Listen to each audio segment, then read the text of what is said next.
É sempre muita alegria, né? A gente sempre coloca isso em primeiro lugar, porque estar trabalhando na seara do Cristo é um privilégio no sentido da oportunidade, mas nenhum privilégio no sentido de escolha. Não temos nenhum privilégio diante de ninguém, muito pelo contrário. Essas oportunidades são nos dadas exatamente porque somos bastante devedores e estamos necessitados dessas lições.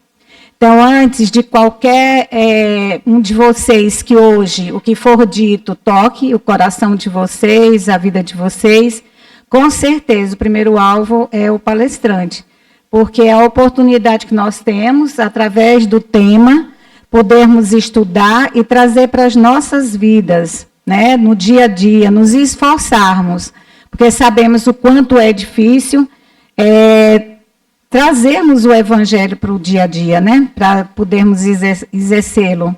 Então, é assim, cada palestra ministrada é né, a estrada se estreitando.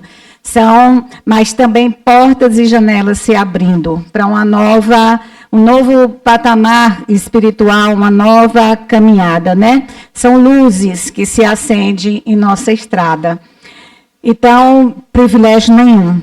Peço a vocês a paciência, a tolerância no sentido de algum erro, mas aquilo que de bom sair, podem ter certeza que é a espiritualidade que está nos ajudando, que está aqui nos beneficiando no sentido de que chegue de uma melhor forma para vocês, né? Então, não que para o palestrante se envaidecer ou coisa parecida. Aliás, a leitura preparatória foi logo uma atacada. Se eu não tivesse sempre pensando assim, os espíritos não tivessem me alertando o tempo todo, só pela leitura preparatória aí do pastorinho, né? Que foi lida.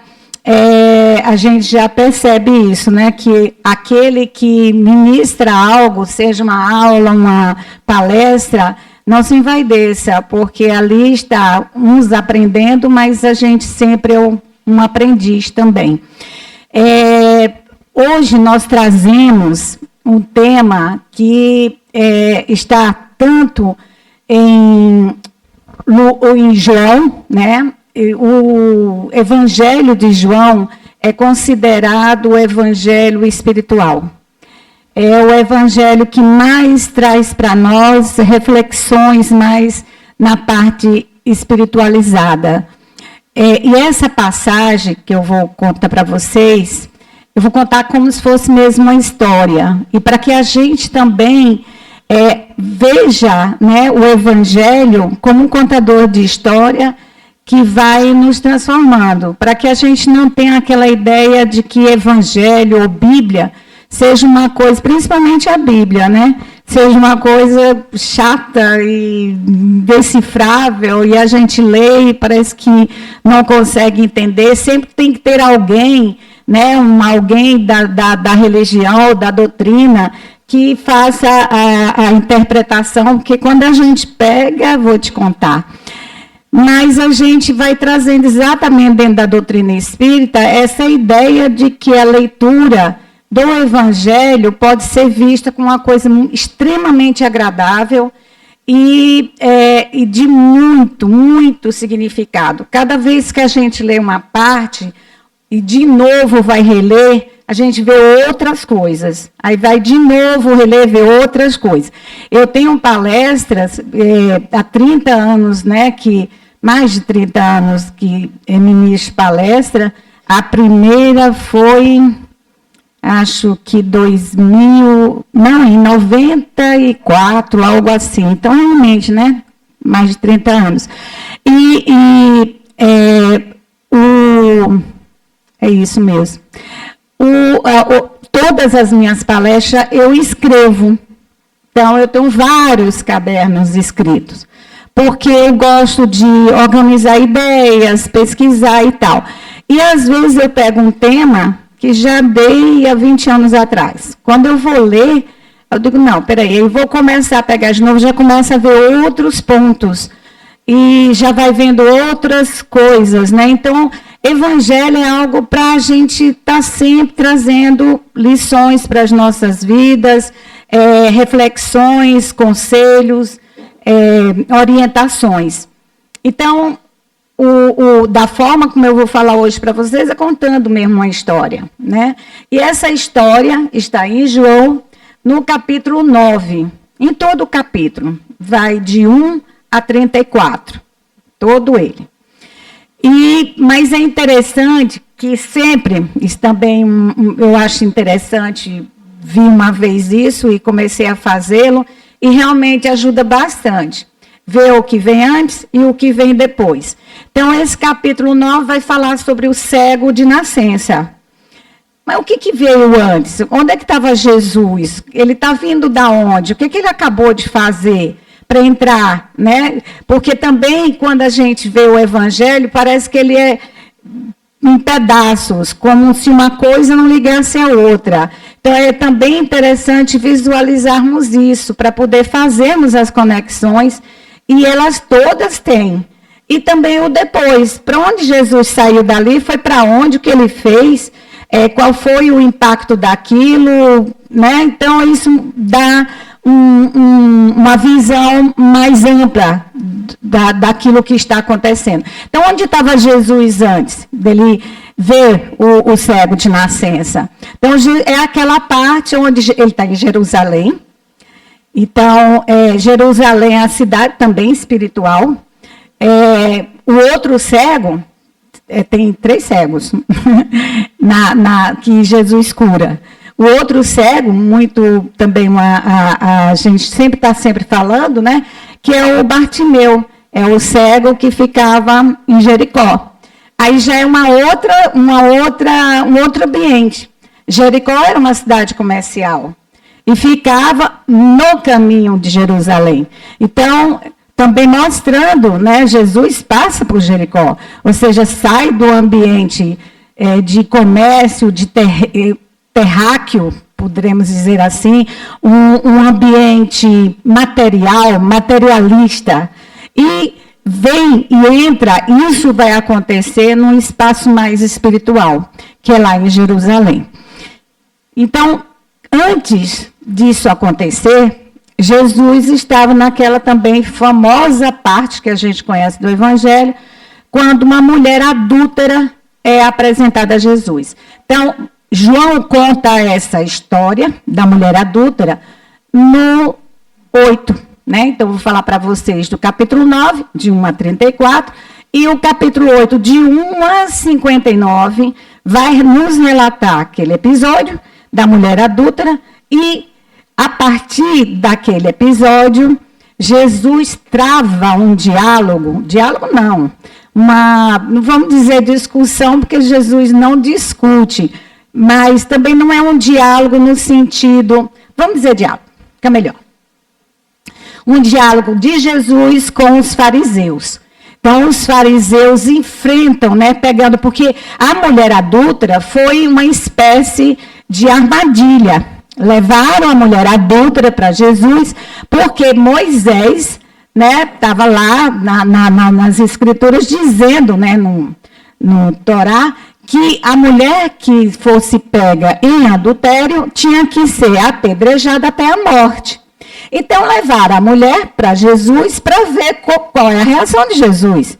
Se ele disser que não era para apedrejar, então ele estava indo contra Moisés, estava indo contra as escrituras, então era hora de pegá-lo, estavam doidos para que ele caísse na armadilha. E se ele também dissesse apedreja, acabava com tudo que ele tinha dito até agora, que ele falava do amor, do perdão, não violência. Então, estava ali na encruzilhada. E Jesus sai muito bem, porque todos nós, nem ele diz que é para apedrejar, nem que não é para apedrejar. Ele simplesmente diz, atire a primeira pedra quem não tiver pecado. Pronto. Saiu todo mundo, só ficou ele e a mulher, Então, a partir dali, os fariseus ficaram super chateados, Jesus não cai na armadilha.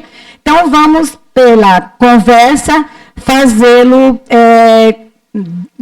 vamos dizer assim, fazer a contradição, ali, pegá-lo em algum ponto em que ele dissesse algo e que mostrasse a contradição do que ele pregava com o que Moisés dizia.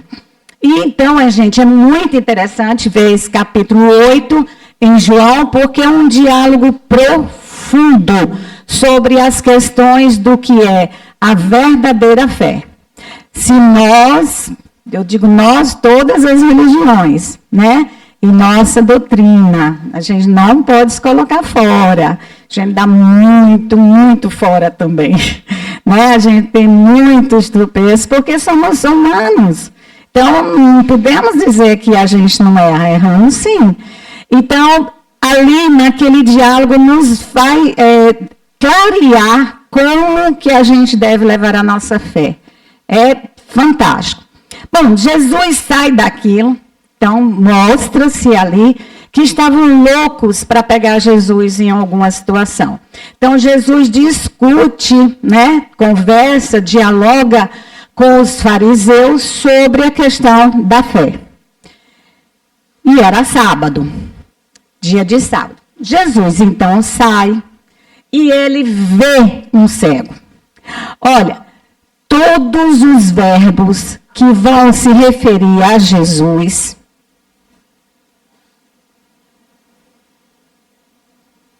todos os verbos que vão se referir a Jesus são sempre verbos de movimento, de atividade. Vou mostrar sempre Jesus em atividade, nunca em repouso. E aí Jesus vê o cego, né? Tá lá, Jesus vê o cego. Geralmente, aliás, durante todo o evangelho, na parte das curas, é sempre aquele necessitado que vê Jesus, que vai atrás de Jesus, que toca Jesus, que solicita, que pede. Esse não falou nada. Ele estava lá. E aí Jesus é quem vê o cego. Então, não era de uma necessidade. Né? O cego ali, ele não estava pedindo para ser curado. Como foi diferente do cego Bartimeu. Ele, Senhor, Senhor, né? Ele quer ver. E ali não. Ele não fala nada para Jesus. É Jesus quem vê o cego. E aí Jesus, ao passar e ver o cego, os discípulos também percebem que Jesus viu um cego. E aí dizem assim, perguntam a Jesus, Senhor, foi ele que pecou ou foram os seus pais que pecaram? Gente, é um cego de nascença. Então, foi ele quem pecou ou foram seus pais? Essa passagem é até interessante, porque às vezes quem não acredita, né, no espiritismo, que gosta às vezes de nos instigar, aí fala assim que não tem nada na Bíblia, não tem nada no Evangelho que fale sobre reencarnação. Uai! Para não dizer oxente, uai! Como é que pode? Não está dizendo ali, foi ele quem pecou? Como que pode? Se ele nasceu cego, aonde ele teria pecado? Em outra vida, né? Está implícito aí. E aí eles perguntam, ou foram os seus pais que pecaram? Ou seja, ele é cego de nascença por conta de quê? De quem? Né? Quem é que pecou para ele estar ali daquela forma? E Jesus não nega, Jesus não, se não fosse, gente, não tivesse, Jesus naquele momento diria, por que estão me perguntando, né? Por que você está falando que foi ele quem pecou? Como poderia ele ter pecado, se foi de nascença? Mas Jesus não fala nada, Jesus ao contrário, diz assim, nem foi ele, nem foram os seus pais. Foi para poder glorificar a Deus, né? Mostrando também aí, e a gente utiliza essa parte para fazer a diferença entre expiação, prova e missão. Expiação é exatamente aquela que nós sofremos hoje pelos nossos erros passados. Então, se Jesus dissesse, foi ele quem pecou, ele estava com aquela cegueira em expiação, ou como prova. Então, Jesus diz, nem foram seus pais, nem foi ele, né? Foi para que se revelasse a bondade de Deus. Mas também pode ser uma prova. Quando não há, nós, por exemplo, a gente comete erros, mas já fazemos um pagamento da nossa dívida e a gente sabe que nós não precisamos passar por tudo que erramos. Então, não é olho por olho, dente por dente. É um ato de amor, cobre uma multidão de erros nossos.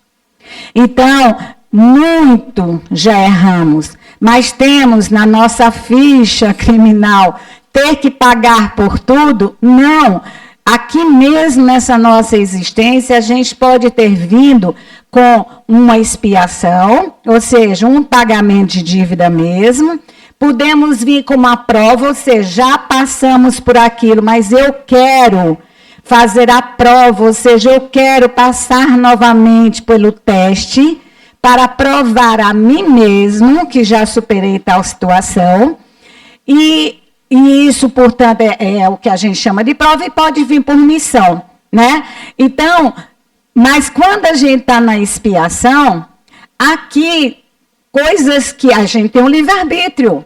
Nós temos toda a existência, nós não estamos aqui fazendo exatamente toda a programação. A gente não programa cada passo nosso. Nós programamos as grandes linhas. Onde vamos nascer, família, né? Possivelmente a questão do casamento, os filhos, porque são linhas macros, linhas que nos indicam, né, as profissões, mas temos o nosso livre-arbítrio e podemos fazer desvios de caminho, como também podemos ajudar-nos. Ou seja, no livro eu gosto sempre de contar essa história, do livro de Violetas na Janela. E ela teria que desencarnar aos 19 anos, com câncer, mas exatamente pela vida que ela levou, e a própria família proporcionou a ela, que era família espírita, não por ser espírita, viu, gente? Eu estou dizendo assim, que construiu um ambiente em que ela pode exercer muita bondade, né, que ela pode exercer muito a caridade e a doação. Então, ela foi agariando para ela pontuações benéficas. Então, um ato de amor apaga muita coisa nossa lá. Tá? Então, não precisamos passar por todas as coisas. Nós podemos resgatar dessa forma e é o mais certo, né? Tomara que seja sempre assim, que a gente tente resgatar as nossas coisas dessa forma. Então, quando nós voltamos, nós não só pagamos aquilo que viemos fazer, a gente retorna levando muito mais limpeza naquele nosso histórico, né? Então, nos melhorando muito. Então, essa existência é uma grande oportunidade da gente dar passos imensos na nossa evolução. Tá? Por isso que a gente tem que se esforçar mesmo. Então, quando Jesus passa e os discípulos fazem essa pergunta, está ali uma demonstração de reencarnação. Está ali mostrando para nós, né, que a reencarnação está dentro dos ensinamentos do Cristo. E aí Jesus fala isso para os discípulos. Jesus, então, ele pega o cospe, né? Então, a sua saliva, mistura com a terra e coloca nos olhos, né, daquele cego.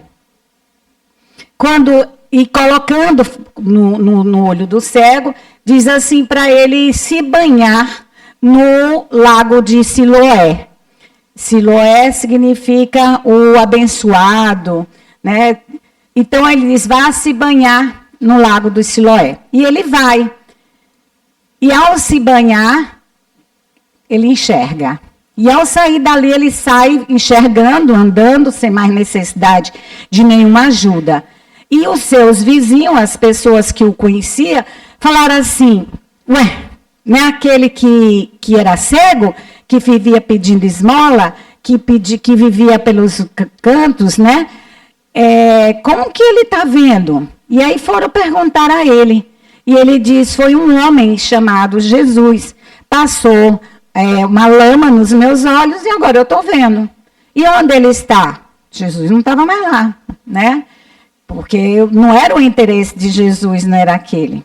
Mas aí as pessoas ficaram, mas como isso aconteceu? E ficaram aquele negócio, não é possível, não é verdade, não pode ser o mesmo. Entendeu? Aí resolveram levar lá para os fariseus.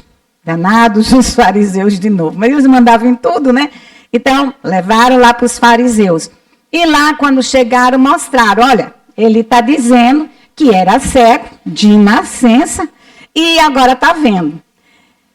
Os fariseus ficaram, né, aqui. Imagina, já tinha tido aquela discussão com Jesus. Agora, de novo, lá vem Jesus, de novo. Mas ótima oportunidade, porque eles queriam condenar Jesus, e ali estava uma oportunidade boa, né, para pegar. E aí disseram para aquele homem, o que lhe aconteceu? Ele disse, não, um homem chamado Jesus passou uma lama nos meus olhos e eu passei a ver. Tomei um banho no lago de Siloé, quando eu abri os meus olhos eu estava vendo. E aí começou aquela discussão, porque os fariseus disseram, mas esse homem não pode ser de Moisés, né, ou de Deus, que eles misturavam muito, mas eles falavam muito em Moisés. Ele não pode ser um homem de Deus, porque ele fez isso no dia de sábado. Olha só, gente, uma pessoa cega, de nascença, passa a ver, e o outro está preocupado com o dia de sábado. Mas somos assim, sabia? Acontecem verdadeiros milagres nas nossas vidas e a gente fica irritado por causa da roupa que levaram para o hospital. Você, às vezes, passa por uma situação tremenda de realmente um verdadeiro milagre. E aí fica reclamando porque quem foi levar se atrasou, não levou a roupa que você queria, ou passou muito tempo, não sei o quê, e aí já vai encontrando defeito nisso, naquilo, no hospital, no médico, ou seja, fazendo como esses fariseus estavam fazendo ali, como aqueles sacerdotes estavam fazendo. O problema deles era o sábado. Aí, mas as pessoas disseram, mas como pode, se ele não é de Deus, ele fazer uma coisa como essa? Não tem, né, condição. E aí começaram aquela discussão. Uns achavam que Jesus era realmente, e os outros estavam de acordo com os fariseus, que no dia de sábado, o erro dele foi o dia de sábado, então não podia ser, ali era coisa do demônio, né? Nós também... E isso, gente, nós da doutrina sofremos bastante com isso, mas nós também fazemos muito com outras doutrinas, principalmente com as de matrizes africanas. A gente até não tem muita discussão, seja com evangélicos, católicos, que nos desprezam, né? Então, ainda até hoje existe a questão do preconceito, quando você diz que é espírita, ainda, né, se apegam a pessoa, às vezes até, não digo curado no sentido de milagre, gente, mas transformado. E a partir da sua transformação, ou fica às vezes bom de uma depressão, ou de uma obsessão, e etc e tal, as pessoas veem aquela maravilha, mas não acreditam, porque acham que aquilo dali é coisa, né, do diabo. E a mesma coisa com as matrizes africanas. Olha, tem livros do Filomeno de Miranda, aliás, ele usa demais. Filomeno de Miranda é um espírito que escreveu muito através do Divaldo Franco, principalmente sobre obsessão. Então, e um deles, acho que é nos bastidores da obsessão, ele faz toda a trama que ele traz, no centro de Umbanda. Para nos mostrar, gente, que isso daí não é a mesma coisa, a mesma perseguição que os espíritas sofreram e sofrem, a gente começa a passar para essas pessoas. Por exemplo, uma pessoa da própria doutrina, indicamos um profissional, e a pessoa diz, não gostei muito não, por causa que, acho que a pessoa estava com a guia, né? E alguma coisa nesse sentido, entrou lá, tinha algum São Jorge ainda, todo mundo que lá em casa mesmo tem, mas talvez que fala, né, que é o diabo, e na verdade é um grande protetor de rua. Agora não estou lembrado o nome. Tranca-rua, exatamente. Então, porque ele é vermelho com preto, né? Flamengo, gente. Já simpatizei por aí. Aí, agora vê, a pessoa entrou, possivelmente tinha algum altarzinho, né, com as imagens da religião africana, de matriz africana, e aí a pessoa já espírita. Ou seja, gente, a gente não está aprendendo nada, né? Não estamos aprendendo nada. Olha aí o que esses fariseus colocaram em relação a Jesus. Por causa do dia de sábado, né? Então não podia ser. E por quê? Jesus não abaixou a cabeça para eles. Se Jesus tivesse feito um acordo, né, tivesse trazido alguma parte de ganho financeiro e etc., estava tudo bem. Mas Jesus resistiu a isso, porque não era essa a missão dele, né? E aí o homem disse isso, e eles ficaram muito irritados com aquilo, e disseram para o rapaz, né, que acabou recém-curado, e você, o que você disse que ele é? Ele disse, um profeta. Foi por isso que a gente leu no Evangelho o que é o verdadeiro profeta. E ali está dizendo qual é o verdadeiro profeta. Profeta não precisa ser aquele que vê as coisas de futuro. É aquele que vem, que está ligado a Deus, que fala das coisas de Deus, que representa aqui na terra as coisas de Deus.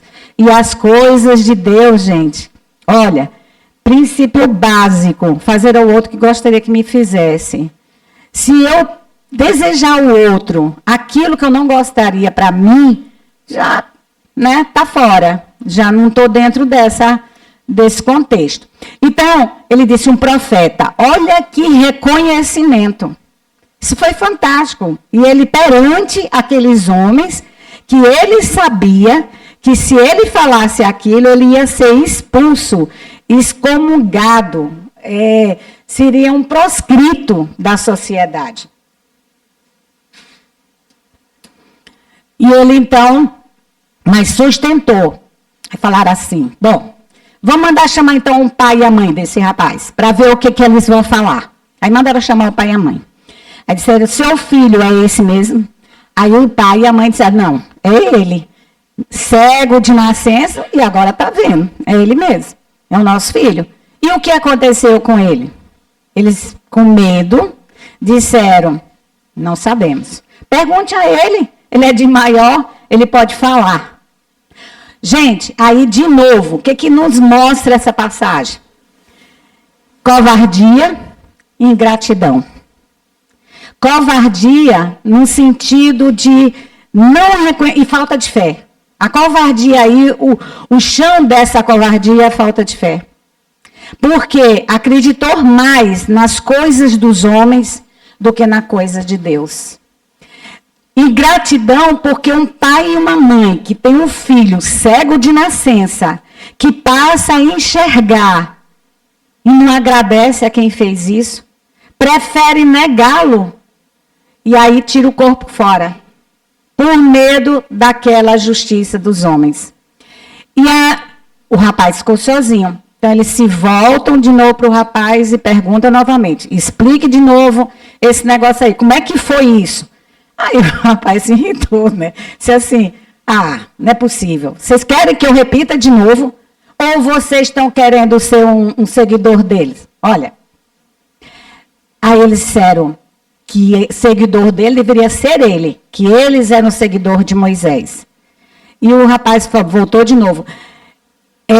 Ele não repetiu todas essas coisas, né, que ele já tinha dito, como ele tinha feito e tudo, mas falou que ele era realmente alguém que veio de Deus, porque as coisas que ele fez não era algo comum a ser feito. Aliás, ele coloca no Evangelho, está escrito, que tanto é coisa de Deus, que desde o princípio até aquele momento, Ninguém nunca tinha curado um cego de nascença fazendo-o ver. Então, só podia ser coisa de Deus. E aí, nesse instante também, gente, nós voltamos lá. Por que Jesus usa a saliva e o barro para poder passar nos olhos dele?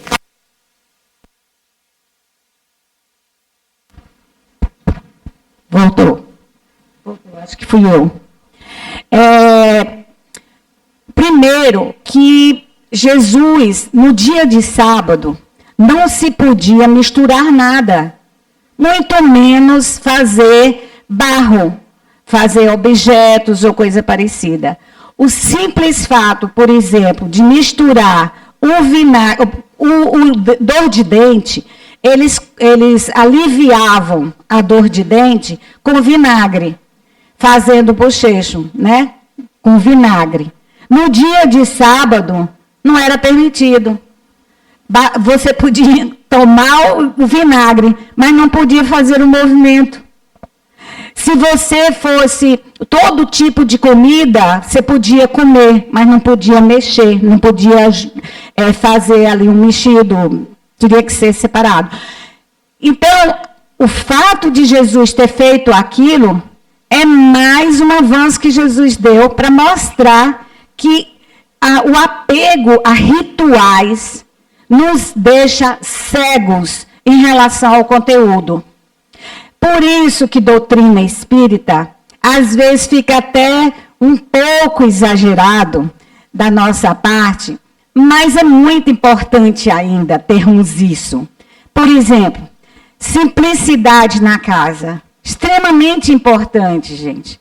Por quê? Porque senão daqui a pouco começa-se a fazer disputa de centro que tem mais imagens, centro que tem mais pintura, centro mais rico, centro mais pobre. Né? Daqui a pouco a gente está fazendo Templo de Salomão aqui. Então, temos que ter a simplicidade. Centro espírita não pode crescer muito.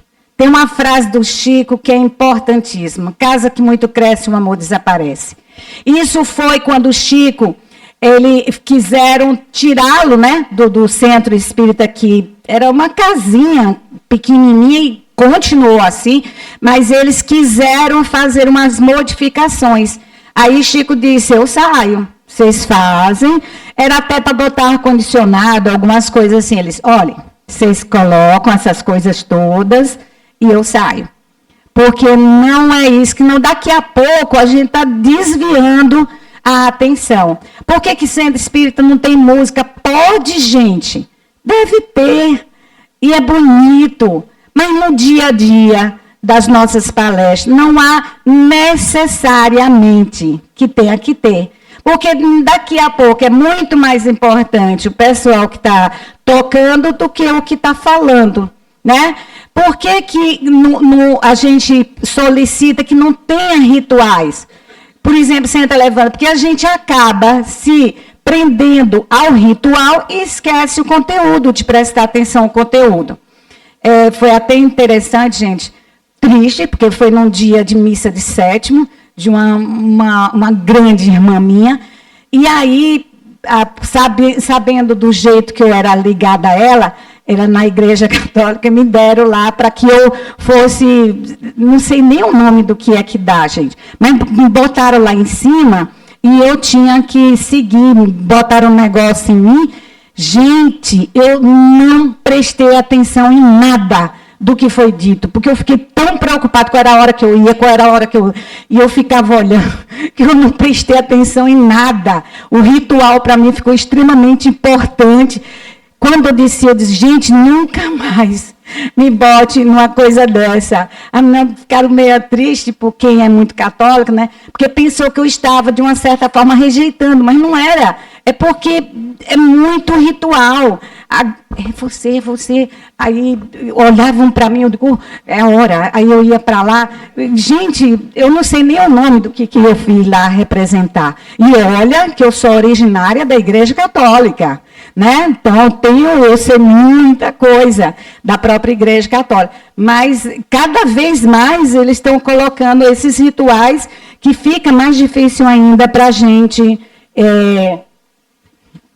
prestar atenção. Né? Então, Jesus coloca isso.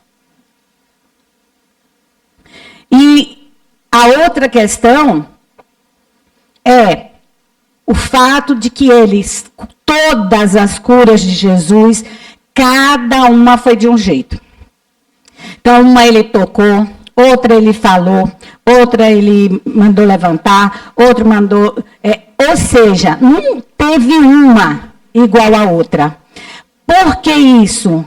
Para mostrar para a gente que não tem rituais, não tem amuletos, não tem uma forma de falar com Deus, de alcançar algo de Deus. Nós temos a questão do passe, né? Pode-se dar um passe de forma diferente? Pode. Por que a gente dá sempre todos aqui da mesma forma? Mas por conta do próprio, vamos dizer assim, da estrutura, da agilidade, porque é muita gente e etc e tal. Mas não que isso seja obrigatório de acontecer assim. Fechar os olhos na hora da oração? Não necessariamente. Se a pessoa se concentra com o olho aberto, que é difícil, eu não consigo. Se eu não fechar o olho, eu não consigo. Às vezes, a pessoa falando, me dá vontade de fechar o olho para me concentrar no que ela está dizendo, só não fecho, porque senão a pessoa pensa que eu estou dormindo, né? Mas, de vez em quando, eu ainda dou assim, eu digo, não, deixa eu... Mas é para me concentrar. Né, músicas, determinadas músicas. Por que eu gosto muito hoje, que a gente bota um fonezinho aqui e sai fazendo as coisas de dentro de casa e tudo mais, e está ali ouvindo? Porque, às vezes, eu me concentro mais do que me sentar e assistir, às vezes eu me perco. Então, TDA, né? Às vezes tem essas coisas mesmo, deve sair de atenção. Mas Jesus coloca essa forma diferente para mostrar para a gente que não existe amuleto, não existe regra, não existe fórmula, não existe rituais. Nunca se apeguem a rituais em detrimento do conteúdo. Se não perder o conteúdo, pode continuar com a forma como você faz. Então, dar o passe, a gente usa sempre a técnica, né? Mas não pode se perder no conteúdo. A gente não tem o passista, pelo menos, né? É o que a gente imagina que todos são assim. Somos humanos, tá? Então podemos falhar, mas a espiritualidade não falha. Então, mesmo que naquele momento a gente não esteja, né, na situação adequada ali, talvez, mas a espiritualidade vem e atua. Então, não existe passista bom nem passista ruim, porque a própria espiritualidade nos uniformiza na hora.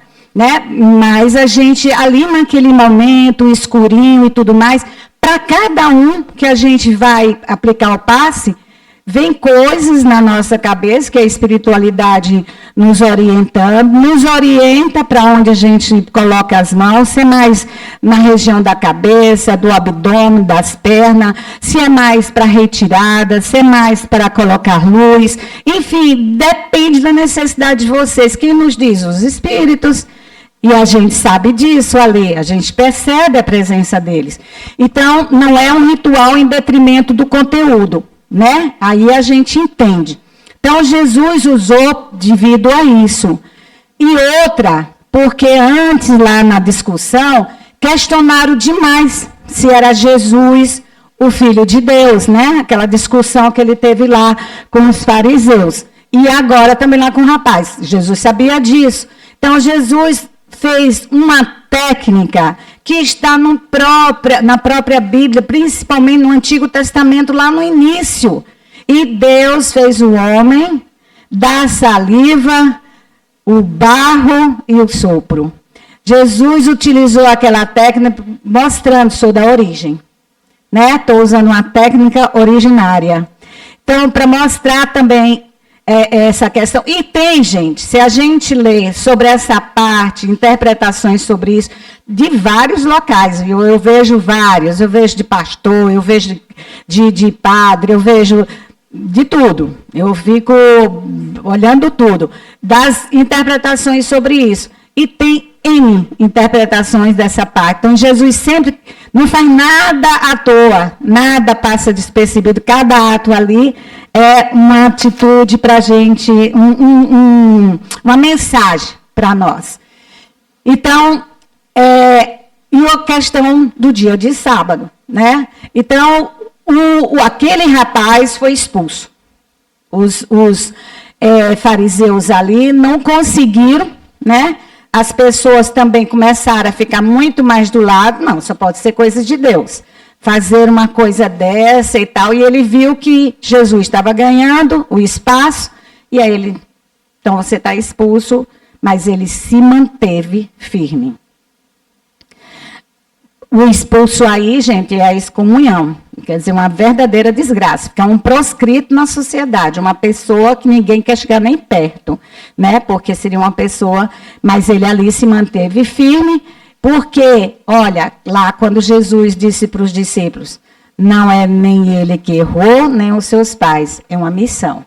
Ele está com essa cegueira para poder revelar o poder de Deus e do seu Filho, né? De Jesus. Então, ele sabia, não foi um espírito que não fugiu. Porque, gente, a gente tem vários profetas, né, que fugiram a sua missão. A gente tem aí, inclusive, dentro da própria, das religiões orientais, não, ali do Oriente Médio, né, na parte dos muçulmanos mesmo, que defenderam a questão das guerras, dentro da própria Igreja Católica, né, das grandes invasões, de defender o reino de Deus invadindo terras. E hoje a gente vendo também sendo utilizada a religião para manter guerras. Então, o homem sempre, né, se utilizando de forma errada, se utilizando de forma errada, proposital, porque são os falsos profetas, que está nesse capítulo 21 do Evangelho segundo o Espiritismo, que é muito importante também para a gente ler, principalmente nos dias de hoje, né? Muito se fala em Deus, muito se fala em Cristo, e muito pouco realmente do conteúdo cristão. Então, a gente precisa mais do que nunca ver esses sinais para tomarmos as nossas decisões. O dos outros. Cada um cuida de si, né? Nós não podemos mudar, e isso é uma lição também para todos nós, não podemos entrar na vida de ninguém, o livre-arbítrio de cada um. Então, a gente pode até ver que está no erro, mas paciência. Se pedir ajuda, damos. Se não pedir, também a gente tem que aprender a respeitar esses espaços dos outros. É dificílimo, mas a gente tem que aprender. Pense, gente, numa coisa que eu faço um exercício diário. É de não me intrometer na vida do outro, de não querer modificar a visão, a forma de viver, a forma de enxergar as coisas do outro. Aceitar, mas é difícil demais, né? Mas a gente tem que aprender a isso. Cuidar da nossa evolução e principalmente entender também que muito mais forte do que palavras são exemplos. Então, que a gente seja o exemplo mais do que palavra. Às vezes você arrota, entra aqui, a pessoa fechou, acabou, não adiantou de nada. Mas o exemplo não. O exemplo fica, o exemplo está aí, né? Você às vezes não precisa dizer nada. Por meio do exemplo, você vai fazendo a modificação também do outro. Mas também não acharmos que nós é que somos os tais. Fazermos sempre a nossa autoavaliação. Fazermos todas as noites, Senhor, diante dos seus ensinos, né, caridade, me colocar empatia, e aí por aí vai, a gente vai verificando as coisas que a gente vai fazendo e como a gente tem agido. Encerramos por aqui a passagem desse evangelho, dessa mensagem, né? São muitas coisas que a gente pode tirar para o nosso dia a dia das nossas vidas, diante dessa história aqui do evangelho. E sempre, gente, agradecendo profundamente a Legião do Servo de Maria. A Legião do Servo de Maria coloca Nossa Senhora, coloca ao lado de cada um de nós, sempre um anjo, né? Todos nós, a gente tem o nosso anjo da guarda que nos acompanha desde o nascimento, aliás, desde a nossa programação. Todos nós temos esse espírito que nos acompanha, seja quem for.